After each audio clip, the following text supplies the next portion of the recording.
नमस्कार दोस्तों, स्वागत है एक बार फिर आपका अपने चैनल ज्ञान अलोंग विद भक्ति के साथ। आज के इस वीडियो में मैं आप सभी को हरतालिका तीज के व्रत की कथा का अवलोकन कराने जा रहा हूं। हरतालिका व्रत के पीछे की एक गौर सच्चाई है कि यह व्रत सुहागिन महिलाएं अपने पति की लंबी आयु के लिए करती हैं। वहीं कुंवारी लड़कियां इस व्रत को मनोवांछित पति की प्राप्ति हेतु करती हैं। इस व्रत की यह भी मान्यता है कि इस व्रत को सर्वप्रथम माता पार्वती ने भगवान शिव को पति रूप में प्राप्त करने के लिए किया था। मित्रों, हरतालिका व्रत भाद्रपद माह के शुक्ल पक्ष की तृतीया तिथि को मनाया जाता है। हरतालिका तीज व्रत में कथा के पठन एवं श्रवण का अत्यधिक महत्व बताया गया है। कथा को पढ़े बिना इस व्रत और इस व्रत के साथ की जाने वाली पूजा संपूर्ण नहीं मानी जाती। विधिवत भगवान शिव और माता पार्वती की पूजा करने के पश्चात ही हरतालिका तीज व्रत कथा का श्रवण करें। कथा सुनने से पूर्व हाथ में एक पुष्प लेकर भगवान शिव और माता पार्वती को नमन करें। बाकी मैं अपनी सभी बहनों के पति की लंबी आयु के लिए क्या क्या उपाय करने हैं, उसके बारे में वीडियो के अंत में आप सभी को बताया गया है। मित्रों, चलो हम सभी कथा का श्रवण करते हैं, लेकिन उससे पहले मैं माता पार्वती और भगवान भोलेनाथ से अपने सभी माताओं, बहनों व सभी मित्र बंधुओं के लिए प्रार्थना करता हूं उसकी मनोकामना हमेशा पूर्ण करना, और जो इस चैनल को सब्सक्राइब करें उसको मनोवांछित फल प्रदान करना। चलिए अब हम सभी कथा का श्रवण करते हैं। ओम नमः शिवाय। ओम महेश्वराय नमः। स्वर्ण से सुसज्जित मंद मंद मुस्कान वाली माता पार्वती एक बार भगवान भोलेनाथ के पास आती हैं और भगवान भोलेनाथ से कहती हैं, हे प्रभु, हमें कोई गुप्त व्रत पूजन बताए जो सरल हो, जिसमें परिश्रम भी कम करना पड़े, लेकिन उस व्रत को करने का अधिक फल मिले। कुंवारी कन्याएं अगर उस व्रत को धारण करें तो उन्हें मनोवांछित पति की प्राप्ति हो, और विवाहित स्त्रियां उस व्रत को करें तो उनके पति की आयु लंबी हो। हे नाथ, यदि आप मुझे मेरे इस प्रश्न का जवाब देंगे तो मैं अपनी सखियों को जाकर इसके बारे में बताऊंगी, क्योंकि उन्होंने ही मुझसे ऐसा प्रश्न किया है कि ऐसा कौन सा व्रत है जिसे करने से हम मनोवांछित फल पा सकते हैं और उसमें ज़्यादा परिश्रम भी न करना पड़े। हे नाथ, ऐसे किसी व्रत का विधान आप मुझे बताइए। अब प्रभु भगवान भोलेनाथ मुस्कुराते हुए माता पार्वती से कहते हैं, हे देवी पार्वती, जैसे तुमने मुझे प्राप्त किया है उसी व्रत के बारे में मैं तुम्हें बताता हूँ। हे देवी, सुनो, मैं तुमको यह व्रत सर्वस्व प्रेम के वशीभूत होकर ही बताने जा रहा हूँ। भारतवर्ष में जैसे नक्षत्र में चंद्रमा, ग्रहों में सूर्य, ब्राह्मणों में देवता और देवताओं में स्वयं विष्णु भगवान, नदियों में गंगा और पुराणों में महाभारत का महत्व है, उसी प्रकार इस व्रत का भी महत्व है। हे देवी, मैं तुम्हें एक प्राचीन व्रत कथा का अनुसरण कराता हूँ। जैसे तुमने व्रत के प्रभाव से मेरा आसन प्राप्त किया है, मैं तुम्हें बताता हूँ। हे देवी पार्वती, इस व्रत में शुक्ल पक्ष की तृतीया तिथि को इस कथा का अनुष्ठान करने मात्र से समस्त स्त्रियां पापों से मुक्त हो जाती हैं। हे देवी पार्वती, तुमने आज से कई वर्षों पहले हिमालय पर्वत पर इस व्रत को किया था। ये वृतांत मैं तुम्हें सुनाता हूँ। तब माता पार्वती जी ने पूछा, हे नाथ, मैंने यह व्रत किया था, परंतु आज तक किसी ने भी इस व्रत का बखान नहीं किया है। ये तो मेरे लिए बहुत ही शुभ है, परंतु ये सब मैं आपके मुंह से सुनना चाहती हूँ। अब भगवान भोलेनाथ कहते हैं, हे देवी, आज से कई वर्ष पहले पर्वतों में श्रेष्ठ हिमगिरी पर्वत के आसपास तरह तरह के वृक्ष लगे हुए थे। नाना प्रकार के फल और अनेक प्रकार के पशुओं का निवास स्थल वही पर्वत था। हिमगिरी पर्वत पर कई सारे देवता प्रसन्न मन से आते थे और कुछ गंधर्व भी आते थे। वे उस पर्वत पर नाचते और गाते थे। हे देवी पार्वती, तुमने एक संत के रूप में पर्वत पर तपस्या की थी। तुमने निर्जला व्रत किया था और प्रतिमाह में तुम तपस्या में बैठी रहती थी। वैशाख और श्रावण के महीने में जब जल बरसता था तब भी तुम वैसे ही बैठी रहती थी। तुम्हें इस अवस्था में देखकर तुम्हारे पिता तुम्हारा दुख सहन नहीं कर पाते थे और दिन रात तुम्हें याद करते रहते थे। तुम्हारे लिए वे बड़े दुखी रहते थे और तुमसे गुस्सा भी रहते थे, क्योंकि तुम एक राजा की पुत्री थी। इसलिए सभी कहते थे कि इसका पिता एक राजा है और अपनी पुत्री को सन्यासियों जैसा जीवन जीने के लिए जंगल में छोड़ रखा है। अब भगवान भोलेनाथ आगे कहते हैं, हे देवी पार्वती, एक दिन मुनिश्रेष्ठ देवर्षि नारद जी तुम्हें देखने के लिए गए। नारद जी जब वहां आए और उन्होंने नारायण, नारायण कहा, तब तुम्हारी आंख खुल गई और तुमने देवर्षि नारद जी को गिरि पर्वत पर आया देखकर उन्हें अर्घ्य दिया और आसन आदि देकर देवर्षि नारद जी की पूजा की। फिर तुमने पूछा, हे प्रभु, आप हमारे घर किस प्रयोजन से पधारे हैं? अहो, मेरे भाग्य जो आज आपके दर्शन हो गए। तब देवर्षि नारद जी ने कहा, हे देवी पार्वती, आप साक्षात रूप की देवी हैं। मैं भी आपके दर्शन पाकर धन्य हो गया हूँ। इतना कहकर देवर्षि नारद जी वहां से चले गए और भगवान विष्णु से जाकर यह बात कही। तब भगवान विष्णु ने अपनी दिव्य दृष्टि से देखा तो उन्हें भी देवी पार्वती अत्यंत सुंदर दिखाई दी। उन्होंने देवर्षि नारद जी से कहा कि वे पार्वती के पिता हिमगिरी पर्वत के राजा को अपने विवाह का प्रस्ताव दे। जब श्री हरि विष्णु का संदेश लेकर देवर्षि नारद जी हिमगिरी पर्वत के राजमहल में पहुंचे, तब उन्होंने कहा, हे पर्वतराज, आपकी पुत्री पार्वती के रूप पर मोहित होकर भगवान श्री हरि विष्णु आपकी पुत्री से विवाह करना चाहते हैं। संपूर्ण लोक में भगवान श्री हरि विष्णु जैसा कोई और नहीं है। स्वयं ब्रह्मा और इंद्र भी भगवान विष्णु के समान नहीं हैं।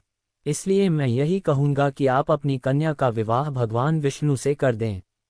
अब पर्वतराज हिमगिरी ने कहा, हे महर्षि नारद जी, यदि आप ऐसा कहते हैं तो मैं अपनी कन्या का विवाह भगवान विष्णु से अवश्य कराऊंगा। पर्वतराज के मुंह से ये सुनकर नारद जी आकाश में विलीन हो गए और अपने अन्नदाता भगवान विष्णु के पास पहुँचे। वहां पहुंचकर देवर्षि नारद जी ने हाथ जोड़कर भगवान श्री हरि विष्णु को प्रणाम किया और उनसे कहा, हे प्रभु, आपके बताए अनुसार मैंने आपका विवाह हिमगिरी पर्वत की कन्या पार्वती से पक्का कर दिया है। ये सुनकर भगवान श्री हरि विष्णु बहुत प्रसन्न हुए। उधर पर्वतराज ने माता पार्वती के पास जाकर कहा, हे पुत्री, मैंने तुम्हारा विवाह भगवान विष्णु से करने का देवर्षि नारद जी से निश्चित कर लिया है।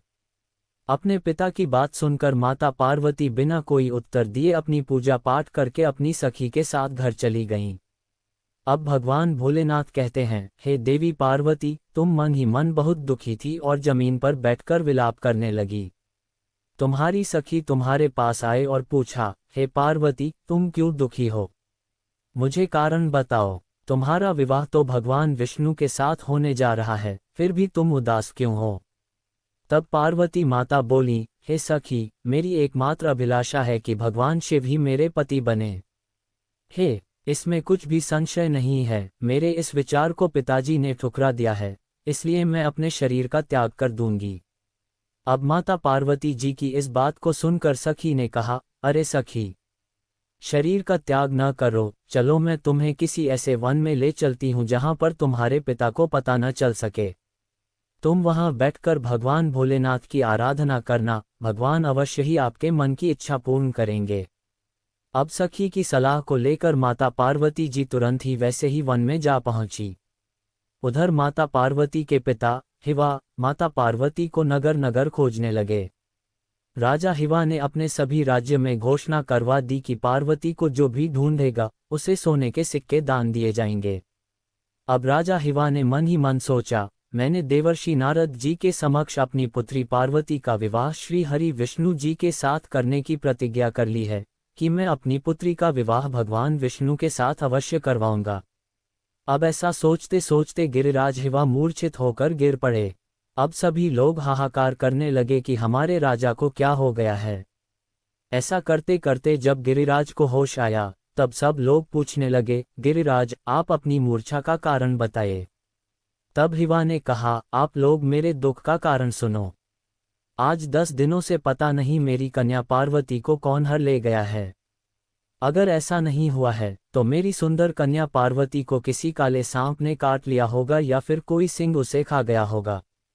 तभी तो मेरी कन्या घर नहीं आई। हाय हाय, मेरी बेटी कहाँ गई? किसी दुष्ट पापी दुराचारी ने मेरी पुत्री को मार डाला है। ऐसा कहकर गिरिराज वायु के झोंके से जैसे वृक्ष कांपते हैं, उसी समान गिरिराज भी कांपने लगे। फिर राजा गिरिराज ने अपने सभी सैनिकों को आदेश दिया, जाओ मेरी पुत्री को ढूंढ कर लाओ। इधर माता पार्वती उस जंगल में हिंसक जंतुओं से बचते हुए उस भयानक वन में घूमती हुई अपनी सखी के साथ उस भयानक वन में एक ऐसी जगह पर जा पहुंची जहां एक नदी बह रही थी। भगवान भोलेनाथ कहते हैं, हे देवी पार्वती, तुमने उसी स्थान पर जहां से नदी बहती थी मेरी प्रतिमा बनाकर अपनी सखी के साथ निराहार रहकर मेरी आराधना करने में जुट गईं। और जब भाद्रपद शुक्ल पक्ष की तृतीया तिथि तक तुमने मेरा विधिवत पूजन किया और रात भर जागकर गीत व्रत आदि से मुझे प्रसन्न किया, तुम्हारे व्रत राज के प्रभाव से मेरा आसन डगमगा उठा, जिससे मैं स्वयं ही उस स्थान पर जा पहुंचा जहां पर तुम अपनी सखियों के साथ मेरी आराधना कर रही थीं। वहां पहुंचकर मैंने तुमसे कहा, हे देवी पार्वती, मैं तुमसे अति प्रसन्न हूँ, बोलो तुम क्या चाहती हो। तब तुमने कहा था, हे स्वामी, यदि आप मेरी भक्ति से प्रसन्न हैं तो आप मेरे पति बने। तब आपने तथास्तु कहकर पुनः कैलाश पर्वत पर वापस चले गए। हे देवी पार्वती, मेरे जाने के बाद तुमने मेरी प्रतिमा नदी में प्रवाहित कर दी और अपनी सखी के साथ व्रत का पारायण किया। आप पारायण कर ही रही थीं कि उसी समय उस वन में तुम्हारे पिता रोते हुए चारों दिशाओं में तुम्हें खोजते हुए व्याकुल हो चुके थे। इसलिए तुम्हारे पिता तुम्हारे आश्रम के समीप आ पहुँचे। थोड़ी देर बाद जब उन्होंने तुम्हें देखा तो वे तुम्हें देखते ही बड़े व्याकुल हुए और रोने लगे। इसके बाद उन्होंने पूछा, पुत्री, तुम इस व्याघ्र आदि पशुओं से भरे हुए वन में कैसे पहुंची। तभी देवी पार्वती ने उत्तर दिया, हे पिताजी, मैंने तो पहले ही अपने आप को शिवजी के हाथों सौंप दिया है। आपने मेरी बात टाल दी, इसीलिए मैं यहाँ चली आई। तब हिवा ने सांत्वना दी, हे पुत्री, मैं तुम्हारी इच्छा के विरुद्ध कुछ नहीं करूँगा, तुम जो कहोगी वही होगा। हे देवी पार्वती, पर्वतराज हिवा तुम्हें अपने घर ले आए और तुम्हारा विवाह भगवान शिव से करवा दिया। इससे तुमने ऐसा व्रत करके मेरा अर्धासन पाया। तब से आज तक किसी के सामने मुझे यह व्रत प्रकट करने का अवसर नहीं प्राप्त हुआ। हे देवी पार्वती, अब मैं तुम्हें ये बताता हूँ कि इस व्रत का नाम हरतालिका क्यों पड़ा।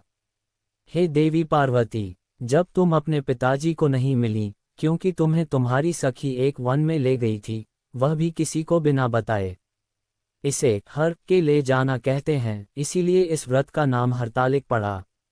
अब माता पार्वती जी कहती हैं, हे प्रभु, आपने हरतालिका व्रत का नाम तो बताया, अब इस व्रत की विधि भी बता दीजिए। इस व्रत का क्या पुण्य फल प्राप्त होता है, यह व्रत कौन कर सकता है और कौन नहीं, और ऐसा व्रत करने से पति की उम्र लंबी होती है या नहीं। तब भगवान भोलेनाथ माता पार्वती जी से कहते हैं, हे देवी, स्त्री जाति की भलाई के लिए मैं उत्तम व्रत बताता हूँ। जो स्त्री अपनी रक्षा करना चाहती है वह यत्नपूर्वक इस व्रत को करे। एक सुंदर मंडप बना ले, जिसमें रंग बिरंगे रेशमी कपड़ों से मंडप सजाया जाए। चंदन आदि सुगंधित द्रव्यों से मंडप लिपटा हो। मृदंग आदि बजाते हुए बहुत से लोग एकत्रित होकर मंगलाचार करते हुए उस मंडप में माता पार्वती और शिव जी की प्रतिमा स्थापित करें।